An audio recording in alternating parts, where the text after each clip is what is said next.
And hello, good people of the internet. This is Tommy Kelly, and this is, of course it is, what else could it be? It is the Tommy Kelly podcast. And this podcast, and all future podcasts, I want to change up the nature of the podcast slightly, ever so slightly.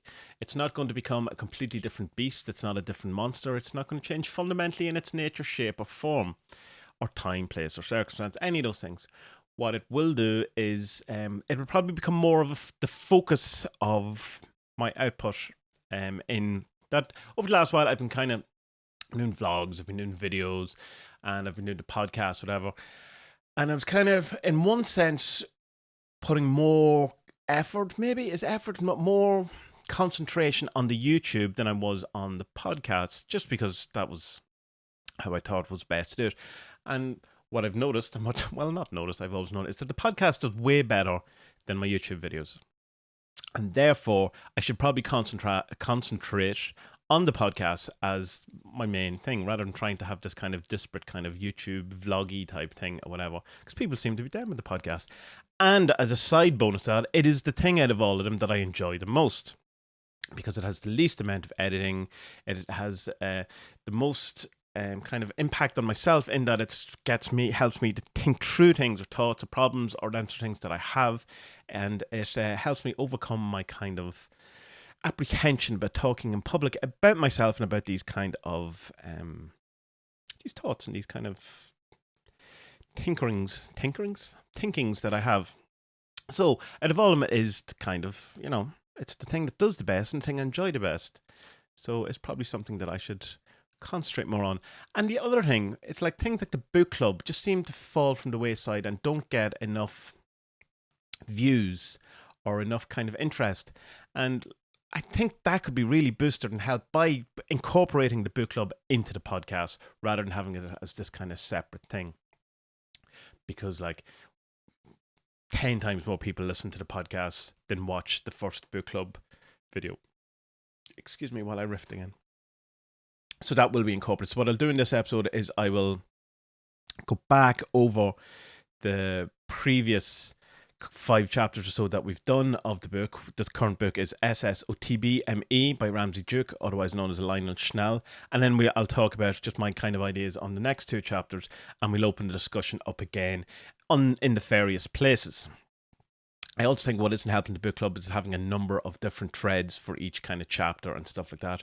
So I'm just going to have one thread in each of the places for each of the books that we do and see how that goes. Maybe the book club just isn't a good idea and people aren't into it or just don't have the time or whatever. It can be very hard to work to other people's schedule, I understand. And I had that issue with this it was 4 chapters, 2 main chapters, 2 revision chapters.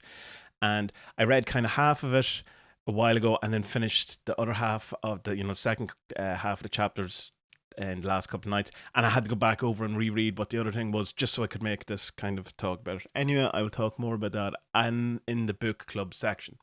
But first of all, I want to get into a bit about some of the ideas and kind of things that have been churning through my head coming out of the work that I've been doing in the journey.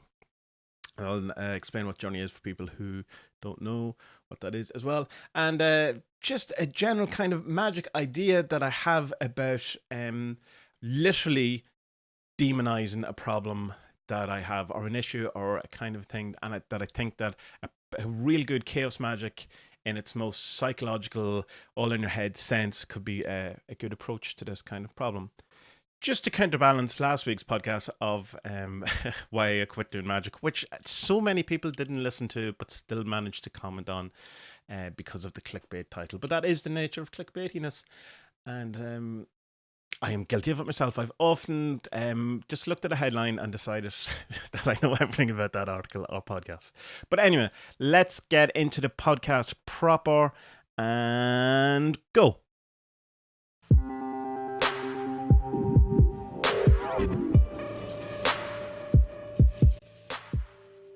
So first of all, before I get into the actual kind of chaos magic-y idea I have, I want to explain a bit for the new people about what the journey actually is. So for people who've been following along for a while, and I know what the journey is, could you just go to the other end of the room for a while and kind of play and talk among yourselves just for a minute? I'll let you know when it's safe to return. Not safe, but when it's interesting for you to return. Interesting for you, not for me. So basically, the journey is a year-long meditative, shadow working, chaos magic-y, servitory, occulty practice that I decided I was going to do for the fall of 2018, with the idea basically coming with let's try and get past and deal with some of my crap and my shit and my assholicness and my shadow stuff. Basically try to really shine a light on the darkest, deepest places that I don't want to be seen and sort it out, or at least try to sort out as much of it as I can. Been a couple of months into it now, and I can already tell that it'll be something that I will be coming back to, and it's not just a one-time deal, but it probably won't be done in the same fashion as a year-long thing. But I digress. So basically, we started in January, and I did it as part of the Patreon reward. So if you go in for like the tier 2 or above, you get access to all the information that's with it. And I decided that it's something I'm going to do, and maybe other people would be interested. And a lot of people are interested in it and are finding some use in it. Every month we have a different kind of theme. And we also then have a servitor with artwork and sigil and all the same, kind of like the 40 servants, 4 devils, that kind of thing, to help walk through the kind of things that we're doing. So if you want to know more about it or whatever, you can go to tommykelly.com and that'll bring you to the Patreon, and there'll be some information there. I don't know how much information is there, but there's some. I should probably have more information. But while you're there, have a look at all the other rewards that are on the Patreon and see if that interests you or not. And it helps me out. A big deal if you do help me out. If you send me your money, it helps me out. How's that? Right. Anyway, enough of that preamble. People at the back of the room who was talking among themselves, please come forward and let yourself be known yet again. Is everyone ready? Has everyone got their coffee? Is everyone on board? It's like we're building this up that it's going to be something huge. It possibly isn't.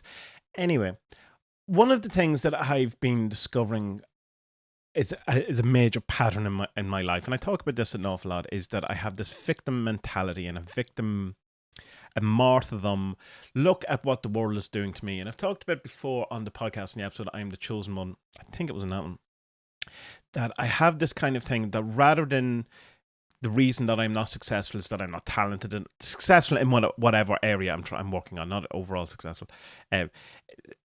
Say one example I give, it was in music or in guitar playing, is not in my head. It could never be that's just that I'm not good enough, because I deep down I have this thing that I feel in some way special or whatever on some level, which is odd in itself. So it's obviously I have to come up with these kind of excuses or these reasons why, because it obviously can't be that I'm not good enough, and so I have this thing where it's made out that the world is made harder for me and that it's easier for other people, and I have this kind of bullshit thing that I have in my head that I'm trying to get rid of, because obviously that's rubbish. And particularly in the journey in the first month, it was all about it kind of seeing the world from a solipsistic point of view where you are creating absolutely everything. And so it was a case of that no matter what happened, the question would be asked, why am I creating this? And what I've noticed and what came up was this kind of a thing of there's been constantly little torments and punishments or thing. And the best way I can describe it, and before I get into this, I know this isn't it. I'm as woo-woo as the next man, but I'm not. Well, I may not consider it as a paradigm shift, but what it feels like and what the kind of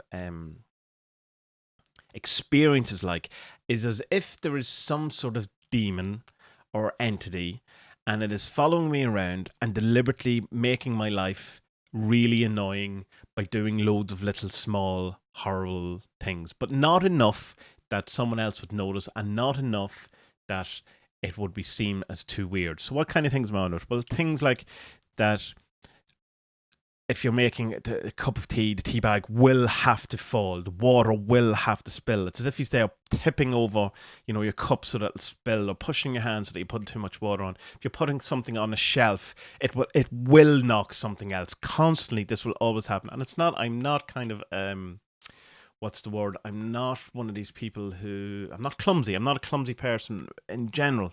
Or maybe I am, that I'm just not aware. But I don't feel I'm a clumsy person. And it does feel like it's something, almost some of these things that happen, it feels like that doesn't even follow the laws of physics. Like I'll put something on a shelf and I'll put it in such a way that, say, it's tipping towards the other way, but it will still fall towards me. And I go, that can't even happen. And as it falls towards me, it'll knock something else. And so it's like the idea of this, and I've definitely heard it. So it's obviously an old story, or it's an old thing of, like the demon who will hide your keys, your car keys or your things, so that you're late in the morning, or will hide, a letter or that, or something that you need just out of sadistic pleasure, or out of spite, or out of, for basically for humor for them. And that's kind of how I embodied it in my head. But it's got massively frustrating, and like so much so that I kind of started organizing my life and planning things ahead, knowing that these sort of incidents were going to happen, knowing that I would have to, if I was going to record a podcast, that there will be at least half an hour, 40 minutes of things going wrong that have never gone wrong before, that I'd have to deal with, and I would have to factor that time in. And all these things, and just like certain things, like even trying to like close presses or cupboards or doors, whatever. It just took like an mighty amount of effort more than would be needed to actually do it. Like I remember there was one point where I was trying to close, I don't know, like a shed door. Was it the shed door or something? And I had to like literally all of my strength in my body to close it. A door that just swings normally open and closed, that hasn't any kind of thing to it. Anyway, a million and one excuses or a million and one reasons why all of that would be. But this is the sensation and the kind of embodiment I had. So in the first month of the journey, we had a thing where we were looking at it in the second month, the first month was the guide. The second month, we look at it as if you were creating it. So I was going, right, definitely, this is something I am doing. This is part of my victim mentality that makes me, that I create these things, or I focus on these things to make it feel like it's more prevalent in my life. That everything becomes an issue. Oh, look, this is more evidence of it when it's, it's just a door not closing. Because it's coming from the point of view of I am the creator. The latest one is that you have to tell the truth about it. It's, you have to actually see the truth. What is the truth? So I have to look at it from a different point of view. So I kind of go, right, well, what is the truth of this? Could this be a thing? And I really don't want to go down that kind of element or that kind of train of thought of actually believing that there's a demon following me around trying to keep doors closed or stop me from closing doors. So I don't think that. Although it's C.S. Lewis who wrote that book that I will not be able to remember the name of, where it's basically the idea is that everyone gets a guardian angel. Of course, we all know this. Everyone gets a guardian angel. But what we don't hear so much is you also get a demon or a devil is given to you at birth as well, and he follows you around and does crap things to you, and makes your life worse. Tempts you and frustrates you and angers you and stuff like that. So anyway, this was ramping up over a while, and I was kind of finding it hard to kind of go, I understand if this is victim playing it, whatever, it still feels like it's something external to me doing it, because if it didn't, then I wouldn't feel like a victim. I'd just feel like I was doing it to myself. So I said, what would be the benefit, if any, of actually just going with this idea?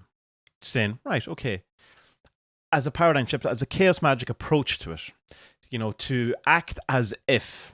So while I say I don't believe it is an actual, demon doing this, because I'm not, not gone on that kind of stuff too much. What would happen if I acted as if that was the truth? What would I do? And one of the big things that we've learned in the world and through history and especially through occult thought and stuff, but also in the current thing of labeling, is that once you name something or you have the name of something, you have power over it. So like once you name a type of music as grunge, you kind of have to put it in its place, that we now have defined it, we know what it is, we have delineated around what its powers, what its influence can be. In the same way you can do, as you would with anything really. So it's like, what if I personified this, as I've already kind of done in my head, as this demon, but I said, right, I give it a name, or try and find out its name, I give it an image, I give it a sigil, Then I get my best active imagination on, my journeying on. I go talk to him. I go see what it is. Go see why he's doing it. Two things of that. If I'm acting as if it's a real thing, but if it's not, it will be part of my brain. It will be a separate kind of thing that I can go talking to in this active imagination journeying type sense. And if it's not, I can at least try and extrapolate from some sort of projection on it what would be the likely thing if there was something doing that to me. Does that make sense? I hope that makes sense. And then once I do that, I am going to either banish it, forgive it, destroy it, let it go, or try and change it in some way in nature to benefit me. And the last one I feel most excited about, because I was listening to a lot of Duncan Trussell podcasts and stuff, and I really like him. He's my latest mind crush. Not man crush, Robbie. Mind crush. And he approaches, and he has a lot of the same kind of problems about spirituality and all the things that I have, and but he words them better than me. He's much more articulate than I am, and he has better knowledge retaining ability than I do. I kind of, I like overviews and I like to understand the bigger picture. Whereas, if I've read a book, people will be able to quote it and go exactly that's that. I don't. I just kind of understand the overall bigger picture of what that book was about, and that's the way my brain works. So I'm not great on the sort of minute details to an certain extent. Sometimes I can be really kind of what's the word? Picky or finicky at whatever, or about things, and I can. It depends how familiar I am with something, but most of all, I would consider myself to be an overall picture type of thinker than a detail oriented type person. Mostly, it's easy just to broad strokes all these things, but anyway, so he was talking about various things. One of the things he talked about was the idea of fear and how horrible it is, and about this kind of and fear in the sense of anxiousness and anxiety and stuff like that. And I don't know, someone told him when he came across, he read or something, but he had this thing of like turning around to fear and going, thanks. When I was a kid, when I was growing up, I needed you to be there to warn me of these dangers. And I know that your job is to make sure I am prepared for the inevitable things. And you're doing a good job. And all you've got from that is me hating you and cursing you and banishing you. Whereas you've tried to see fear as this kind of good guy who's it's like as if coming up, go, oh, listen, Tommy, like you have to worry about this because this could go wrong. Like there's plenty of things that go wrong, and you need to know because you need to be prepared for this. And you're going, oh, I'm so anxious.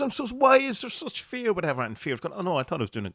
This is my job. This is my function. I'm here to help you prepare for the things. And it's just that the fear goes overboard.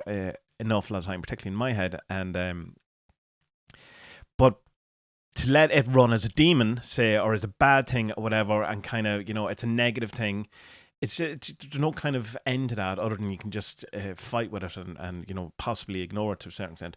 But to friend it and go, thanks, bro, thanks, man. I appreciate that. You're keeping me awake at 2 a.m. on a Tuesday, telling me about stuff that could happen because you're worried about me and you only want the best for me and you want me to be prepared. And it's not that you're trying to destroy my life or, make me feel bad or whatever, make me miserable or whatever. You're my friend. You're trying to help me out. You're a pain in the ass, but you're my friend.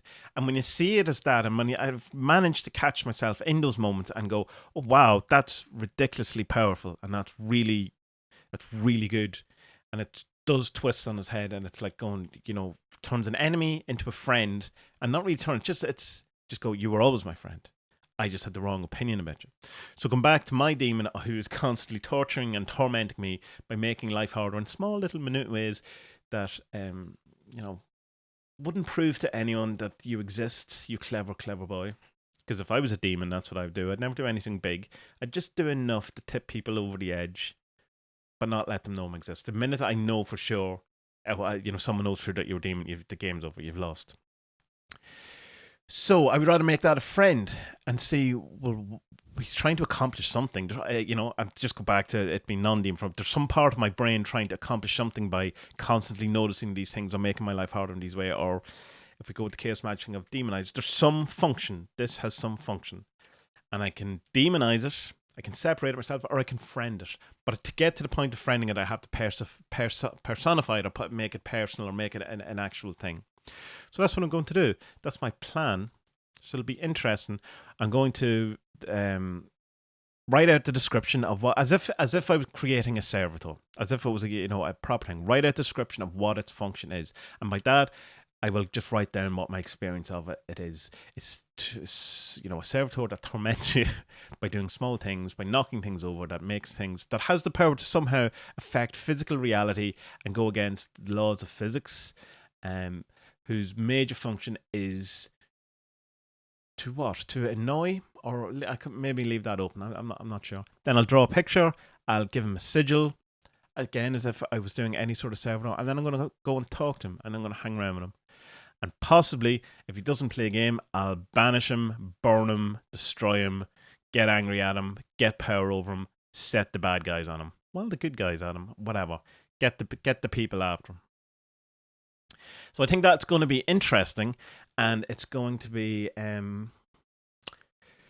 it's going to be worth doing, I think, because even if it turns out in the end it was like, didn't go anywhere ever. It's a good train of thought to go that way, and I think it's a perfect application of a Chaos Magick mindset of acting as if, not believing it's true. You don't have to go that full way. You just have to act as if it's true. So I'm going to act as if this experience I'm having is an actual demon. I'm going to try and name him, get power over him, find out what he's at, and get rid of him or friend him. So, yeah, book club.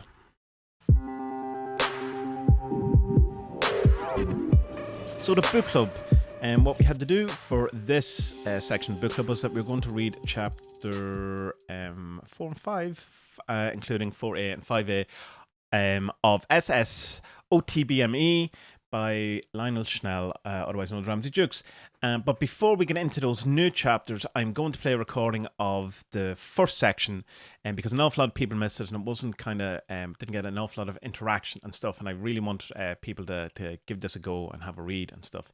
So this is the audio from the video that I did of part 1, which should get us up to speed. So hello good people of the internet, this is Tommy Kelly once again, and this video and this entire thing is another one of the book club videos, book club events or whatever it is what we call them, the book club. This time we are doing SS OTBME, I always get that wrong, by Ramsey Jukes, which is Sex Secrets of the Black Magicians Exposed, but you're not meant to find that out until chapter 4. Now, usually when we do these book things I go through exactly, chapters of what's said and what's that kind of thing, but what I want to do is more try to encourage a bit more conversation and interaction this time, rather just me just telling you what I think about the whole things, and then there's no actual proper discussion of such, which is the whole aim of these things. But I will say a few words obviously about the whole thing, or else what's the point of doing a video. This was originally published in 1974, and then I got the revised edition in 2000. And the thing that struck me most about this and the reread is just how relevant it is today and how not dated at all it is. And it almost feels like it could be written, like it could be a new book talking, up-to-date stuff, and actually, about stuff that has happened now. It's like it's not the first book you should read on Chaos Magick. It's not the first occult book you should read, and it's not the first book in any of these things that you should read. It really is an advanced magic book. And perhaps if it was your first read, then you wouldn't get it on the level maybe that you would, having had 3 to 5 years discussion online with the worst Chaos Magicians and the best Chaos Magicians and occultists in general. And it definitely feels like Ramsey, or Lionel as his real name, has had all of the conversations that we all have when we come to Chaos Magick, and he has come to the good conclusions and good ideas at the end. And out of all the kind of chaos books and writers and stuff, I'm probably closest to Ramsey overall than any of them. Obviously, as with all of these things, you don't go the full way with anyone, and you shouldn't either. You should have your own kind of spin on things. But for right now, reading through this book this time, because we were doing the first 3 chapters, including the extra chapters at the end, just how often I went, yes, that's exactly how I feel, worded and articulated exceptionally well, and really thought out well, and sense. It's almost like when you're watching a particular lecture. Say you're watching a Jordan Peterson lecture or something, and it's this idea of he says something and something clicks in your head. It's not necessarily stuff that you've never known, but it just works now. It's yes, that's it. It could be Jordan Peterson, could be anyone. It's just the first name that came into my head because I've been talking a lot about him recently. So the chapters that it starts off in, it's basically the first couple of chapters are a bit about the approach of magic, and in a lot of ways compared to the scientific outlook. And one of Ramsey's main things is that while science is about falsification, that's the whole premise of science, that it can only be a scientific theory if you can falsify it. So things like, is there a God, is unfalsifiable, and therefore not a scientific route to go down, because you can't falsify it. It's like, is there an invisible spaghetti monster? You can never falsify that, so you can never prove it true. So that's the science bit. You can only have a science theory if you can falsify it, prove it wrong, and therefore, if there is a way of proving it wrong and it turned out to be right, then it's a scientific truth. Whereas in magic, it's kind of the opposite. You're not trying to falsify it, particularly chaos magic. You're trying to verify it. So it's a different approach. I'll come back to that in a minute. And in the way that he breaks down the kind of differences between art, religion, magic, and science, is he has it like a compass. Let me see. Where we have feeling and thinking, intuition and cessation, and this art, religion, science, and magic. Like a compass or spectrum, rather than, it's not broken, it's not broken into different exact cubes or different sectors in the way Aquil would, the Ken Wilber or the integral stuff is kind of deliberately broken into actual sectors, and it's similar to looking like that. But this is kind of more like a compass, or where, you would be in a different kind of spot. So like while you're science, that doesn't mean that you're always here. You can be a bit here, closer to science, closer to art, or even further away from religion, or whatever it is. And I'm really interested to talk to people about that and see what they think about this kind of idea, like having it as a spectrum, rather than there's magic, there's science, there's art, and religion. And magic and art for me are very intermixed, obviously, because I'm both a magician and an artist. And so I would, fall on the scale somewhere there. But there's a religious kind of thought to me and a scientific thought to me. And I think it's good to be able to encompass all of these things without putting yourself in the box of saying that if I am religious, then I can't be scientific. If I am magic, I can't be artistic, whatever the thing is. So I found that very helpful. Then in chapter 2, it again keeps going on about the difference between science and magic. And it's kind of in the approach. And he does some examples, and he's a good example about an advertisement agency using mercury, although they wouldn't use mercury. I wouldn't see it as being invoking mercury. And another good example of this that I seen years ago on the BBC, and talking about how similar it is that a magic approach and a science approach can look, even though you don't think you're doing the same thing, was that these 2 Western doctors went to Amazon and they came across like a tribe of people that had been untouched for 10,000 years or whatever it is. They weren't westernized. And there was initially there was a witch doctor there, or whatever is the correct word for it. There was like some sort of wise elder who wasn't actually that old though, and a woman and a woman with a child, and something had happened. The child was sick, and the witch doctor or shaman, whatever the correct word is, went round to the trees, got some things, made this potion or made this kind of liquid, give it to the child, and then also give like eye drops to the mother.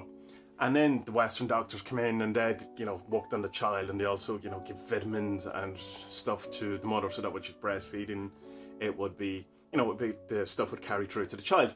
And it was later, one of the doctors was reflecting that he first immediately thought that, this is, you have to look after this one problem, or properly, this is all sort of quack, this is witch doctory, this is all kind of thing. And then he goes, at the end of the day, what I did and what he did was exactly the same. I give something to the child and I give something to the mother, and he did exactly the same, just in a different way. And it was just, he had that moment of, you know, how different really are we? We like to think we're different, the science and the magic, but there's obviously overlap and all that. I don't know how the woman ended up, or the child, because they moved along.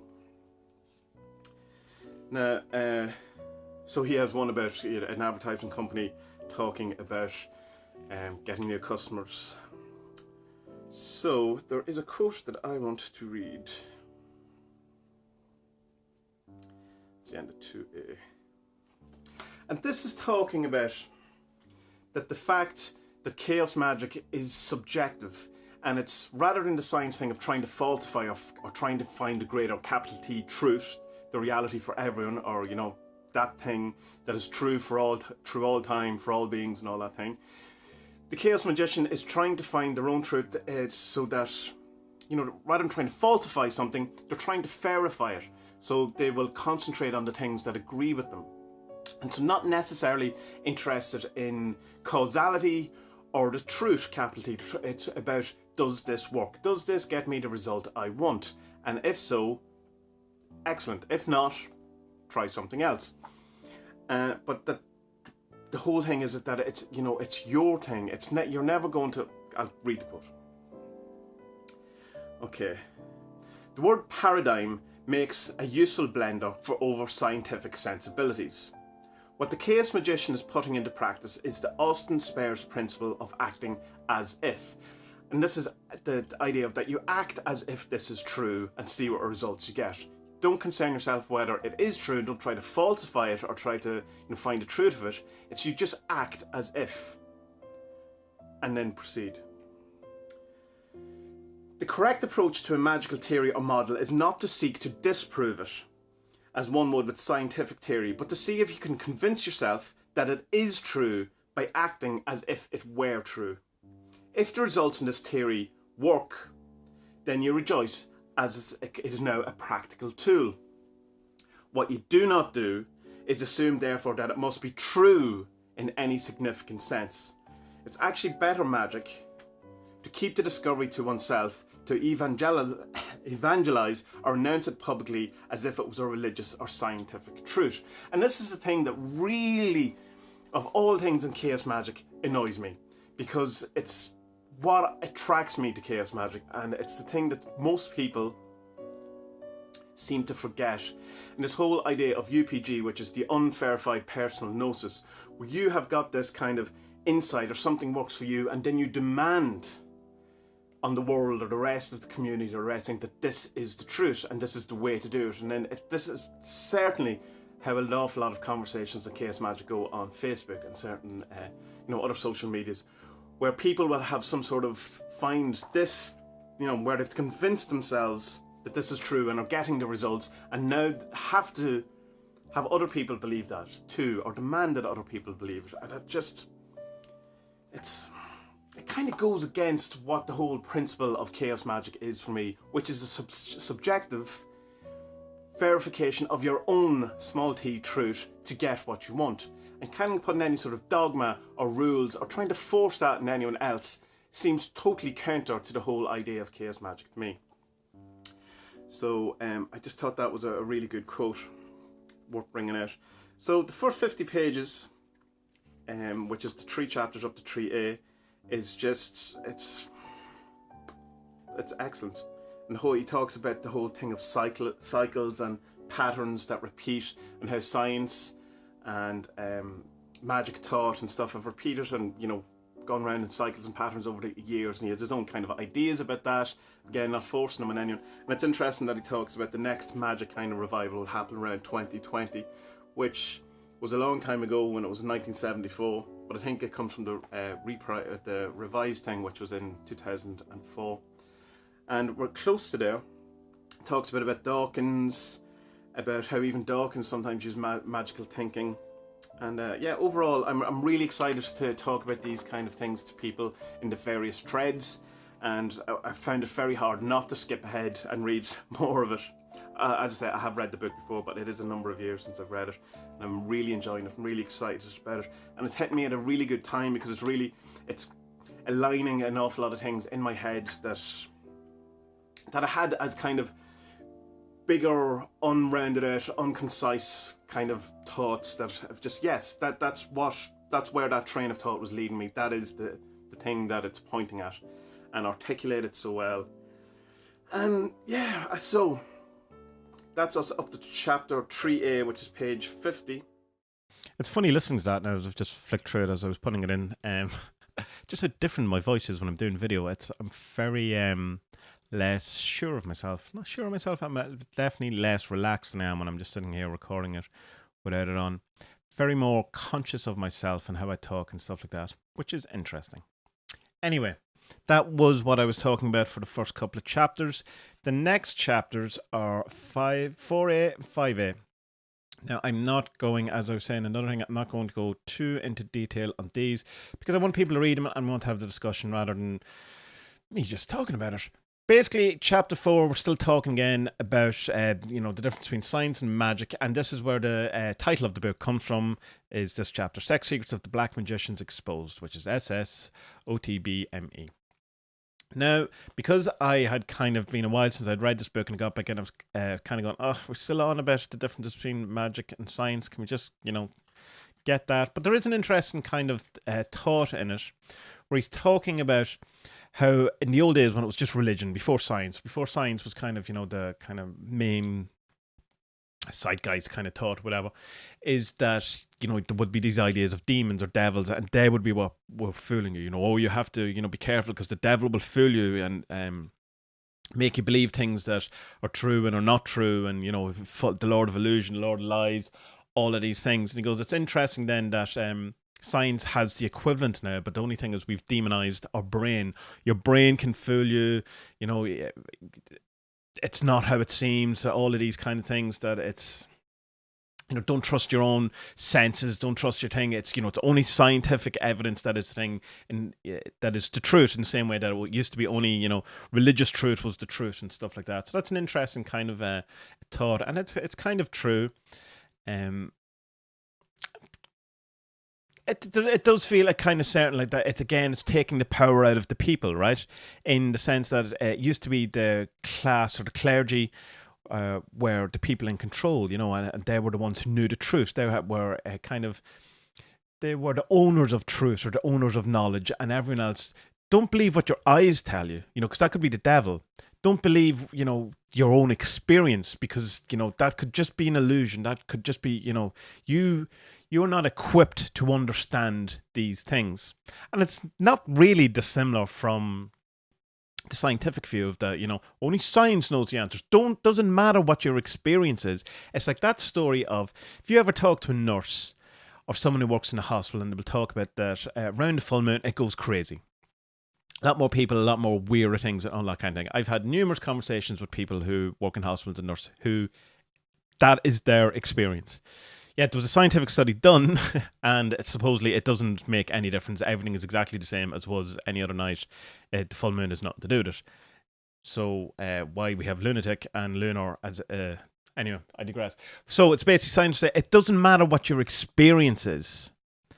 That's just an illusion. That's just your brain, that's you wanting that. That's you, putting stuff on it. You're looking for that and you're seeing it. So it's not real. It's like, it's the equivalent of a priest saying the devil is messing with your mind or whatever. Now, the flip side of that, of course, is that if you look for good things, you will see good things. And that's called the law of attraction.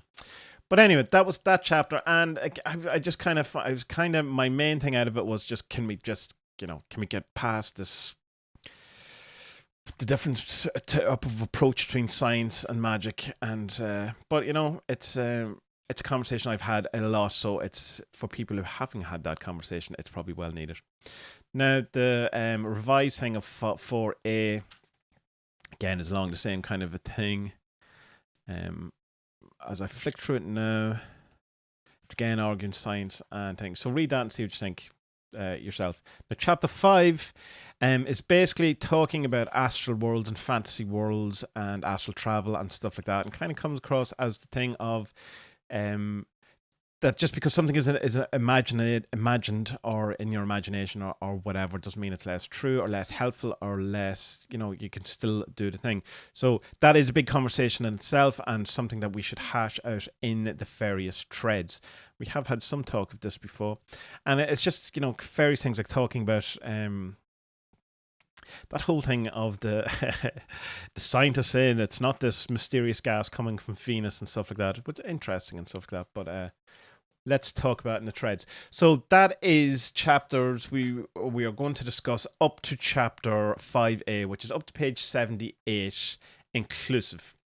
So if we can open it up for the early chapters again and for these new chapters and get the discussions going. I will make one new thread for this in each of the places, and that'll be the thread for the rest of the book and for the entire thing. So the next time, which played by ear, will be chapters 6, 6A, 7, 7A.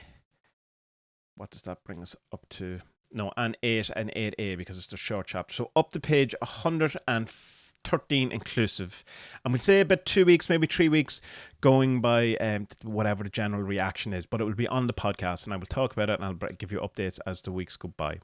So let's get that discussion threads going, and let's see blah, blah, blah, blah, and tell me what you think about all those chapters of SSOTBME. After me slagging myself off for being unable to talk properly in a video, I kind of spluttered through that section, didn't I? Maybe it's just talking about books that does it to me, nothing to do with videos at all. But anyway,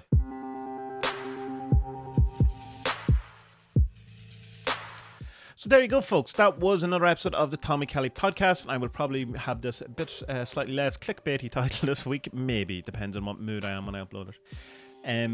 So yeah, if you want to know more about what I'm at, if you know nothing about me, head over to adventuresinwoowoo.com and you will find out more than you could possibly ever want to know about me.